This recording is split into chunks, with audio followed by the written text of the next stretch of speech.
Estos días los informativos bullen con noticias de la cumbre del G20 celebrada en Roma. Como sucede habitualmente, los medios de comunicación comentan lo sucedido en esta cumbre de la forma más superficial, sin ni siquiera rascar y profundizar ligeramente para ayudar a entender qué es el G20. Para empezar, lo primero que llama la atención es que España, la economía número 14 del planeta por tamaño, no está presente en este foro, y en cambio sí lo están países como Arabia Saudí o Turquía, cuyo PIB es la mitad del español, o Argentina, cuyo PIB es apenas el 30%. ¿Por qué sucede esto? Aunque parezca mentira, como explicaremos a continuación, las razones de que esto suceda son las mismas por las que desde hace 500 años se difama y se denigra la imagen de España, fenómeno clave que ya todos conocemos como leyenda negra, pero del que minusvaloramos sus implicaciones. Algunos hechos sorprendentes de esta cumbre del G20 que comentaremos demuestran esta afirmación, porque seamos conscientes de que esta denigración de España, el descrédito, el desprestigio de España y de la hispanidad, tienen consecuencias tan reales, tan palpables hoy día como el hecho de hurtarle un puesto a España en el G20. El G20 se enmarca dentro del conjunto de instituciones de carácter económico surgidas tras la Segunda Guerra Mundial y creadas por el mundo anglosajón para controlar el planeta, bajo la excusa de ayudar a coordinar la economía mundial. De esas instituciones posteriores a Bretton Woods, dos son las más destacadas: el Fondo Monetario Internacional y el Banco Mundial, que, como hemos explicado en otros vídeos del canal, son instrumentos poderosísimos e imprescindibles para asegurar la primacía del dólar, la subyugación económica de los países en desarrollo a través de la deuda externa, la explotación de sus recursos naturales y la succión continuada de riqueza hacia el mundo anglosajón. El seguidismo estúpido de los intereses de la anglosfera nos hace creer que estas instituciones operan en bien de Occidente, cuando en realidad solo benefician a los intereses anglosajones. De ahí que líderes necios, como el español Pedro Sánchez, llegan a extremos ridículos para conseguir una foto con Joe Biden, en lugar de centrarse en pelear por conseguir el puesto en la cumbre que le ha sido robado. Robado bajo el argumento de que España ya está representada por la Unión Europea. Si es así, si España ya está representada, entonces ¿por qué asisten como entidades independientes Alemania, Francia, Italia?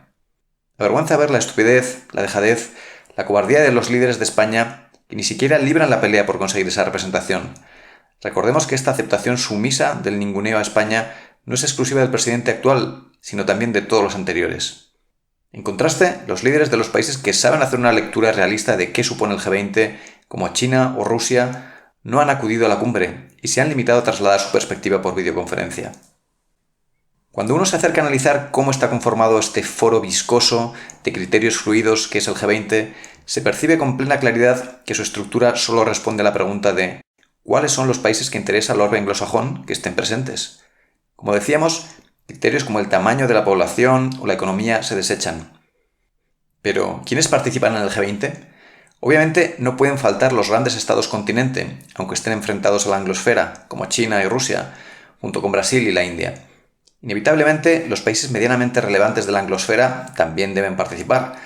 Canadá y Australia están invitados, aunque sus economías sean prácticamente iguales a la española o tengan menos población, junto a las verdaderas potencias imperantes anglosajonas, Estados Unidos y Reino Unido. Los vasallos europeos relevantes, que lideran a esa miríada de pequeños países que permiten subordinar a toda Europa, también deben estar presentes: Alemania, Francia e Italia. Y a partir de ahí ya se ve claramente que deben sentarse en ese foro los proxies de Estados Unidos, podríamos decir, los aliados que ayudan a imponer hegemonía anglosajona en grandes áreas del planeta.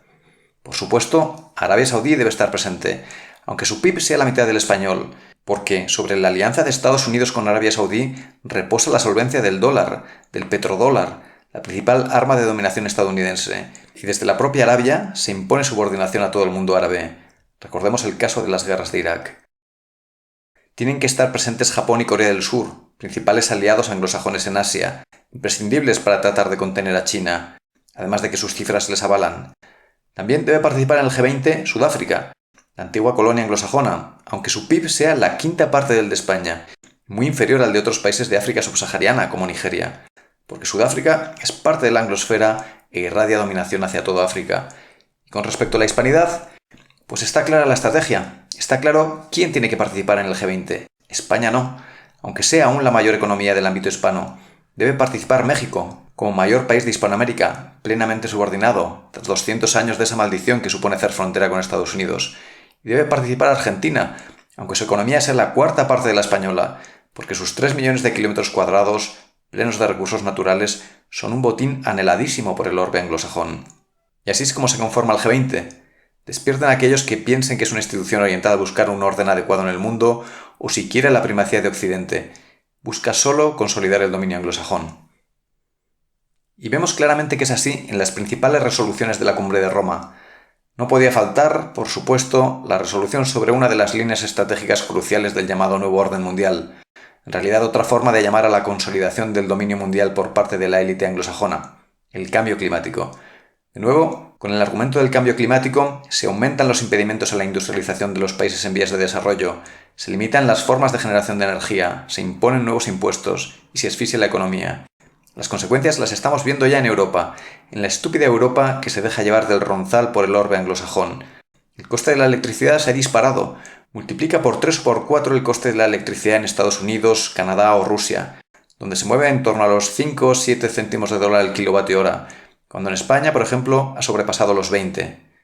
Esto directamente arruina e impide la supervivencia de las industrias intensivas en consumo eléctrico. Mientras tanto, China, la verdadera contaminante, que emite más del doble de CO2 que Estados Unidos y toda Europa juntos, va a seguir haciendo lo que quiera, ralentizando la reducción de emisiones hasta 2060. Es casi cómico que Estados Unidos, que contamina más del doble que Europa por habitante, sea quien imponga restricciones más duras a los europeos. Por otro lado, los países hispanos, que tienen unas tasas de emisión de CO2 por habitante que son 8-10 veces inferiores a las de Estados Unidos, ya saben lo que les espera. Más impuestos y más dificultades con la excusa del cambio climático para cualquier intento de industrialización en sus naciones, para cualquier empresa que busque instalar una fábrica. La segunda resolución de esta cumbre del G20 de nuevo revela cómo se las gasta el mundo anglosajón hacia sus inocentes subordinados del mundo occidental. Como maestros de la propaganda que son, intentan trasladar como una noticia positiva lo que en realidad revela su actitud inmoral para asegurar su primacía. Se le ha dado mucho bombo a la noticia de que los líderes del G20 han impulsado la implantación de un impuesto mínimo global para sociedades del 15%.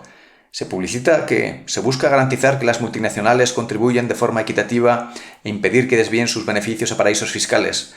Además, se quiere cambiar la perspectiva sobre comercio digital y gravar a las compañías en los lugares en los que operan, en lugar de aquellos países donde declaran sus beneficios. Las grandes multinacionales tecnológicas estadounidenses han estado evadiendo el pago de impuestos en Europa, en todo el mundo, a través de maniobras de ingeniería fiscal vergonzantes, llegando a extremos inimaginables, abusando de los paraísos fiscales. Amazon registró un récord de ventas en Europa en 2020, pero no pagó ni un euro por impuesto de sociedades. Ingresó 44.000 millones de euros, pero presentó pérdidas ficticias en su declaración en Luxemburgo el año pasado, el año de la explosión del comercio electrónico en el mundo. Hace pocos años tuvo amplia difusión la noticia de que la empresa española más pequeña del IBEX pagaba más impuestos en España que Apple, Google, Facebook y Amazon juntos. Es un escándalo a voces. España y la Unión Europea han actuado como niños de parbolitos frente a un mafioso de barrio. La irreflexiva apertura completa, absoluta, a las multinacionales estadounidenses que cuentan con un entramado institucional y financiero que busca la expansión mundial de sus empresas por encima de cualquier obstáculo, tiene consecuencias devastadoras. No solo es que evaden miles de millones en impuestos, sino que han destrozado el tejido empresarial existente, como es el caso del pequeño comercio en España frente a Amazon. No se trata de defender los derechos del consumidor, hay que ser más inteligente que eso.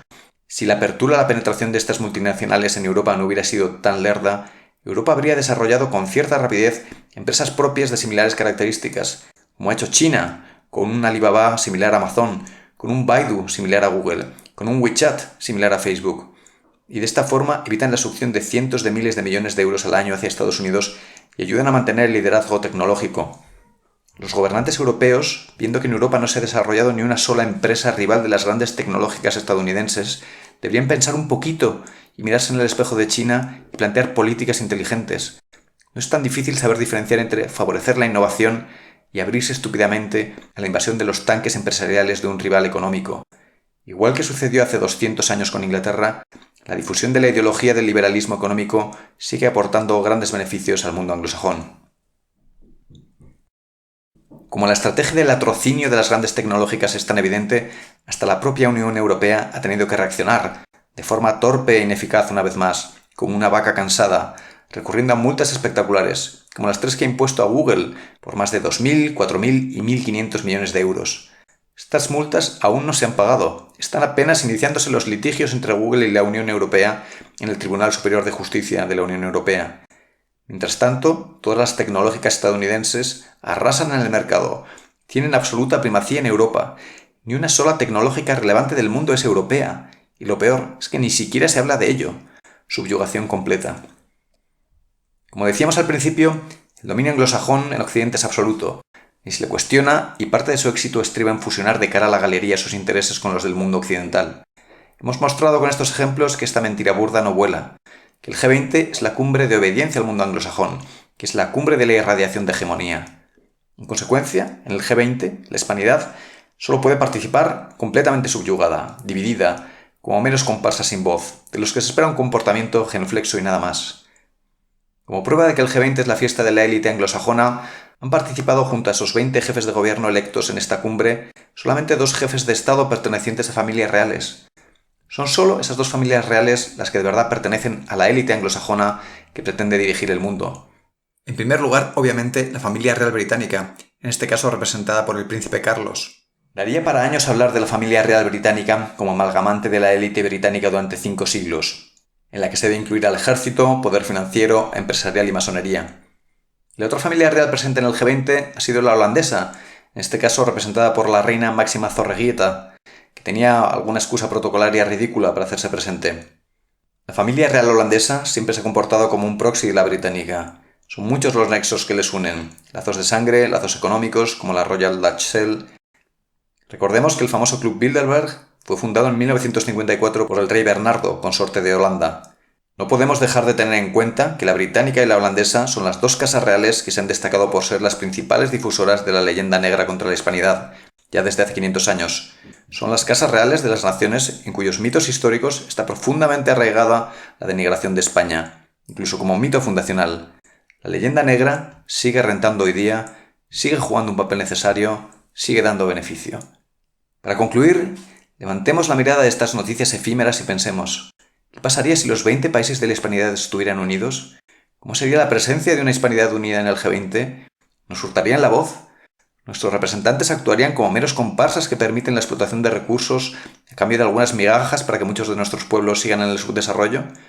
¿Hay alguna otra forma de cambiar esta situación que no pase por la reordenación, el acercamiento, la reunificación de los países hispanos?